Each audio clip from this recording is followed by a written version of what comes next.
যুবক ভাই শোনেন ভালো করে, সেই ব্যক্তি যাকে কোনো সুন্দরী নারী জেনার জন্য ডাকে, সুন্দরী উচ্চ বংশের কোন মেয়ে নিজেই জেনা করার জন্য ডাকে, কিন্তু যুবক বলে আমি আল্লাহকে ভয় করি, ইন্নী আখাফুল্লাহ, আমি আল্লাহকে ভয় করি।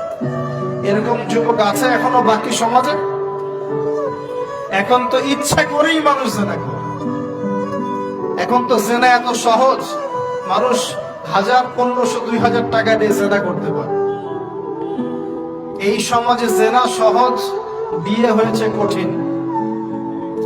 এই সমাজে জেনাটা সহজ হয়ে গেছে, বিয়েটা কঠিন হয়ে গেছে। এই জন্য বিয়ের ঝামেলা অনেকে যেতে চায় না। জেনা করেই তো আমি যা উদ্ধার করার করছি। বিয়ে করলে খাওয়াতে হবে, নিজের পায়ে দাঁড়াতে হবে, এই লাগবে সেই লাগবে, সুবহানাল্লাহ। কিন্তু প্রিয় ভাই মনে রাখবেন, যদি আপনি জেনা থেকে বেঁচে থাকতে পারেন, আল্লাহ পাক আপনাকে সাক্ষাৎ মৃত্যুর হাত থেকেও বাঁচাতে পারেন।